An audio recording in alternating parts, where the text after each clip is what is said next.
Alright guys, our next guest is a multiple-time judo champion, a former Olympian, a former Bellator middleweight champion, and will be taking on Dan Henderson at UFC 199 in a week's time. He is none other than Hector Lombard. Hector, man, it's a pleasure to welcome you back to Submission Radio. How's it going today? It's going good, mate. So, Hector, you're going back to your old weight class against Dan Henderson. Talk to us about this move back up to middleweight. You've had a lot of success at welterweight. You were actually undefeated, and your only loss was your last fight to Neil Magny. Why did you decide to move back up to 185? I mean, it never was easy for me to make the weight cut, and my last fight, I really felt I was now with no IVs and stuff like that. There's no way you can recover. I mean, it always was brutal, but once you put IVs in your system and stuff like that, you could sort of like recover a bit. And remember when I went for the drug test before the fight, I peed like really yellow, and I was like, dang, I'm in trouble. So the guy from USADA said, man, you need to drink more water. And I'm like, I've been drinking a lot of water, it seems, but it's like my body doesn't let go. And, it was too hard. And when I was in the fight, I felt dizzy, remember that when I dropped in the first punch, sort of like took me like a few seconds to find out where he was. And when I find him, that I went kind of like a lower my level up, I felt dizzy again. And then after the round, I went back to the corner. I was like dead. It's like my body wasn't moving. It's like the weight cut was terrible. So I had to make a smart decision. I don't want to just kind of like. First of all, I never wanted to be 170, but I had to do it, and I'm just kind of like happy now, and then I'm back to my old way. I'm wondering, Hector, you said that you felt dizzy when something about a punch. You felt dizzy when you threw a punch, or when you were hit by a punch? No, when I dropping in the first round. Yeah. I landed the first punch that he went down. It took me like a couple seconds to find him because I felt dizzy. Wow. And I did got hit, in the first round. But when I went back to the corner, I was like dizzy already, And then the second round, I couldn't move, And people said I was gassed. It wasn't that I was gassed. You take a look at the fight. I wasn't even breathing heavy. It's just like my body wasn't functioning. It's just that I couldn't move. And that happened to a friend of mine, a couple friends of mine. Like, when the liver kind of like, doesn't function properly, your body doesn't move. Your body kind of like stays stiff, And that's what happened to me. I was just kind of like, I couldn't move, It sucks because, I'm better than that, but I just kind of like my body just, couldn't move, I'm wondering, if you had beaten Neil Magny in Brisbane, obviously you say you felt dizzy. If you beat Neil, do you think you still would have moved to middleweight, or did the loss help influence your decision? Well, the loss made me radical to just say like, I don't care what any opinion. I just don't want to do this way anymore. But I feel that I was. It's funny that you asked me that because I was talking to a friend of mine, before the weigh. It's like I was saying to him, "This is no life, hey." Like, you see everybody having breakfast. I mean, you don't gotta have like a big breakfast, but at least sort of like a healthy breakfast. And I couldn't even have that. It's just like miserable the whole freaking time. You just not life. You need to enjoy the sport. Otherwise, I better do something else. And she's cutting 40 pounds of muscle. I had no fat on me. Like some people can do it, but they have a lot of fat on it. I don't have a fat on me, you know. My body's just ripped already. And, you know, have to cut the water. I have to drink distilled water. You know, can't barely eat. You know, I was just eating vegetables all the time. And I'm like, this is no life, especially at my age. You know, you need to be healthy, man, because sports not gonna be forever. So, big. Go on, Hector. Yeah, I just kind of like, I'm happy that, you know, I should have do this a long time ago. But when you know, bad things happen, it help you realize that you know, you should have do it sooner. But yeah, you need to do the sport. Eh? Yeah, no, certainly. Big breakfasts are the reason why me and Casper could never be MMA fighters. We enjoy them too much. Exactly. Now, that's right. So that's why we'll always be interviewing you, but we'll never be fighters. Let's talk about your first middleweight run in the UFC. You went 1-2. Tell us, what makes you think that your second run at 185 will be a more successful one, and what kind of advantages do you expect to have at 185 again? You put it like 1-2, you know, like I would say 1-2. I didn't lose against Tim Boetsch. Everybody knows that.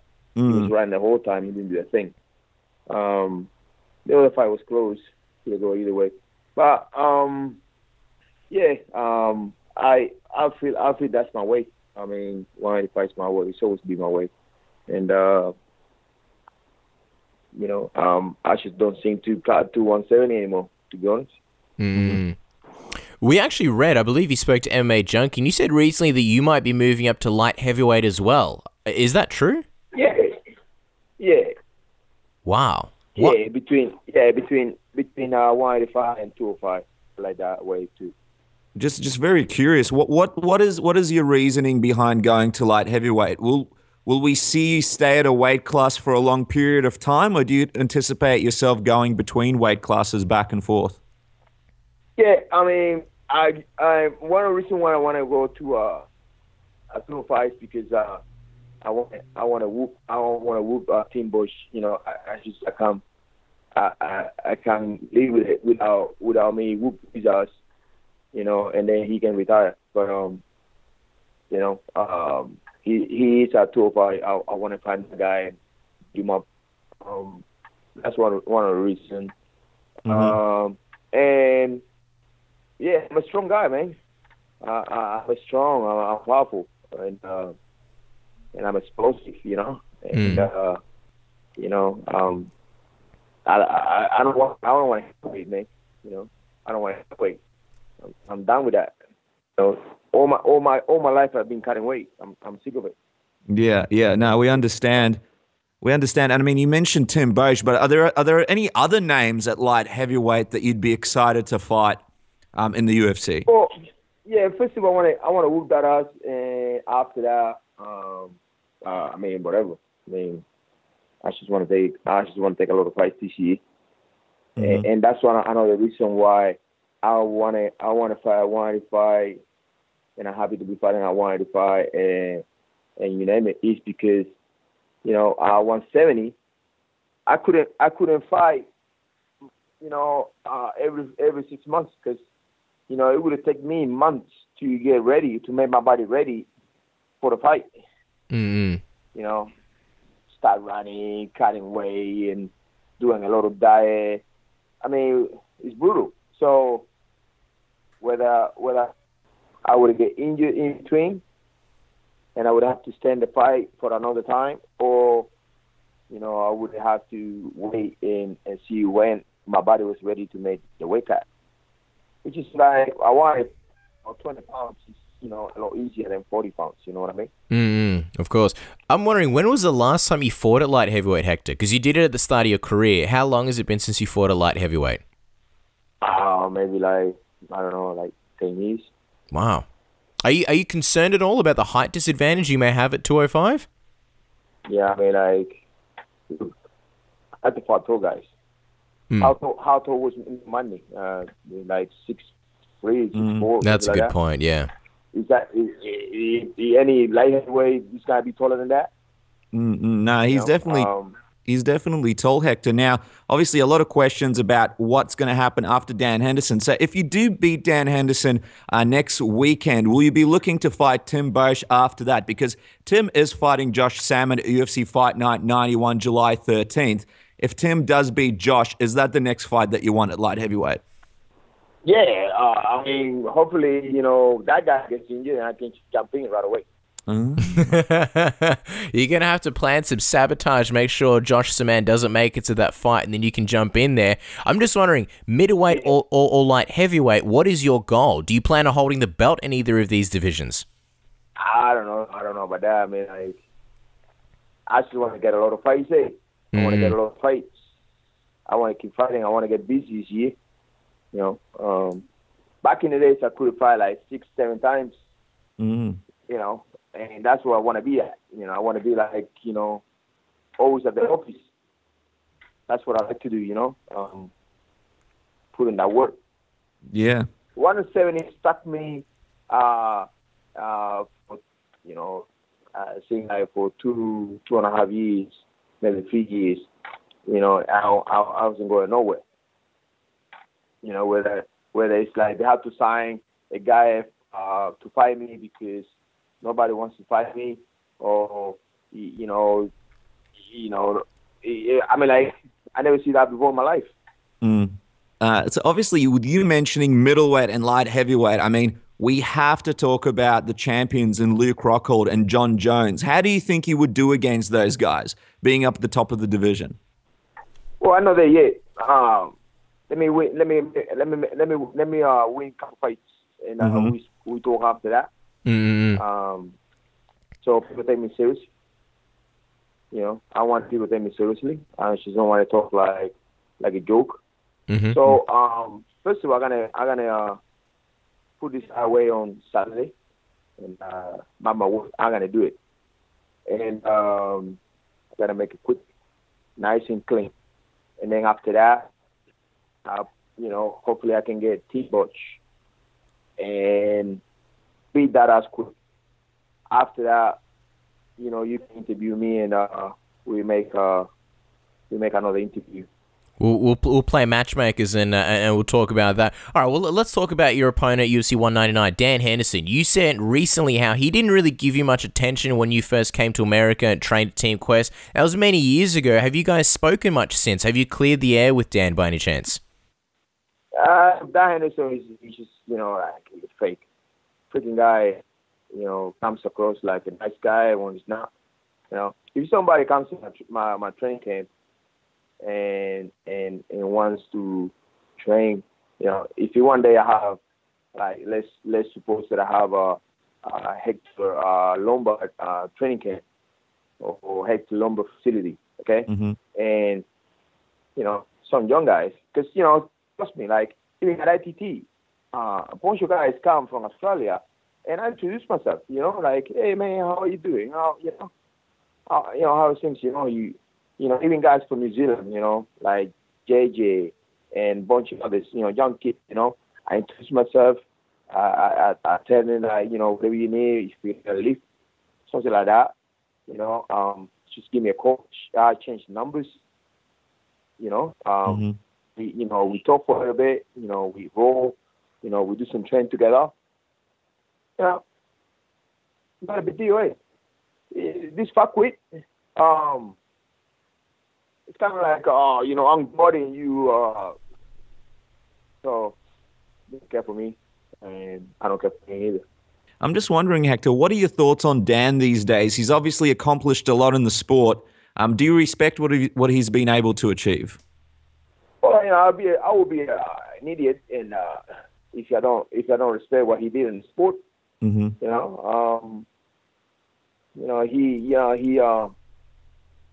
did a lot. He did a lot, but these guys at the time, they have, they had everything in their favor. Whether it's like the best facilities, the best training, the best training camp, best training partners, best sponsors and stuff like that. So they start really good.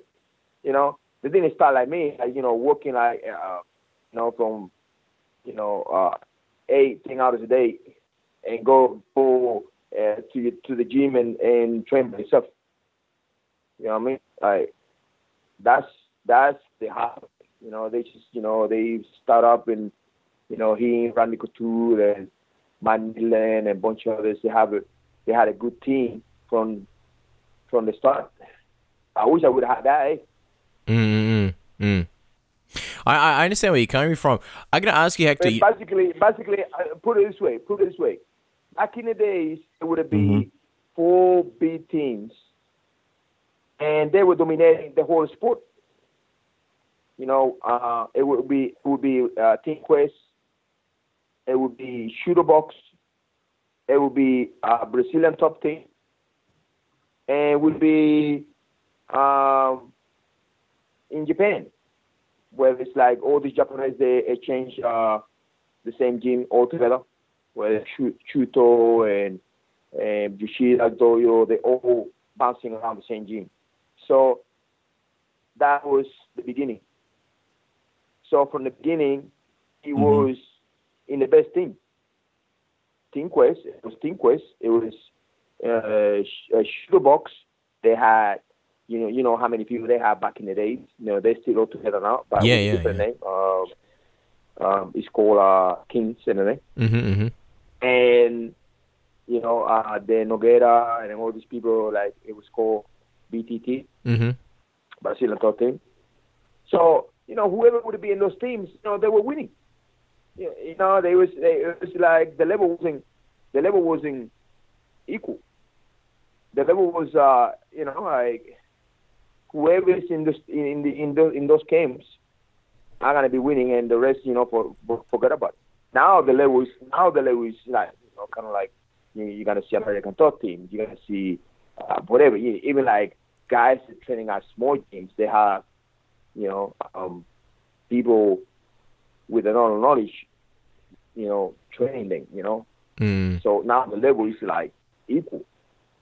I'm wondering, stylistically, you and Dan, I mean, you've faced fighters in the past, Hector, that you've referred to as blankets because of their wrestling-heavy style. What do you think about his style? And are you excited to be fighting a guy who's had so many exciting fights? Yeah. I'm excited. I mean, I'm excited fighter. That's what. So we're both gonna bring it. He's gonna try to knock me out. I know that, and I'm gonna try to knock KO him too. So it's gonna be fun. Yeah, certainly. And it'll be a very interesting perspective because obviously you're a fantastic judo grappler and he's also got some wrestling. Both of you have some great striking. It's going to be very, very exciting. Do you think this fight will go all 3 rounds?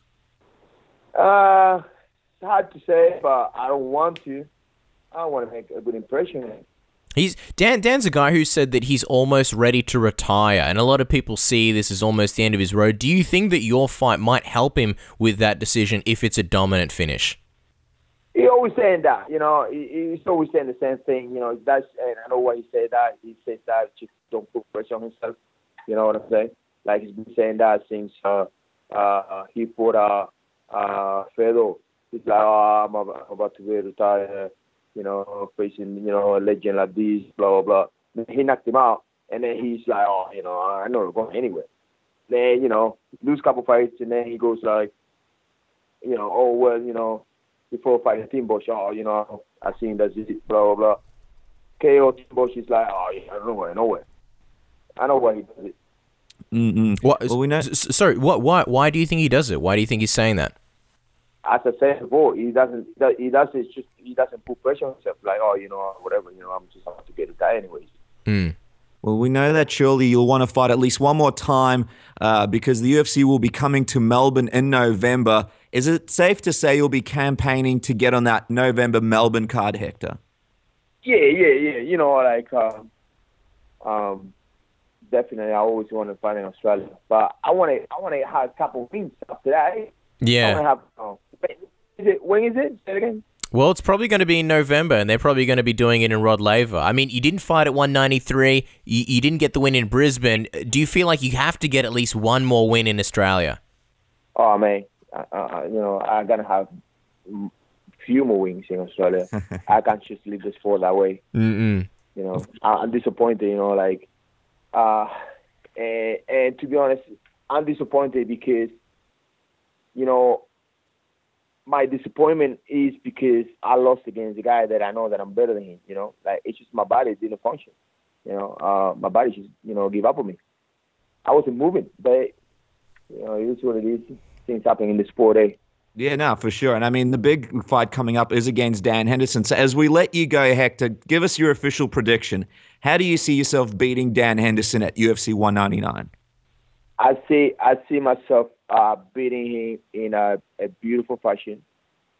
You know, I'm gonna be fast. I'm gonna be explosive. You know, I don't believe that my body's gonna be so tired, and my body's gonna give up on me in this fight. I only have to cut, you know, 15, 20 pounds. You know, so I mean that's easy for me. I don't believe that my body's gonna give up on me again. Yeah.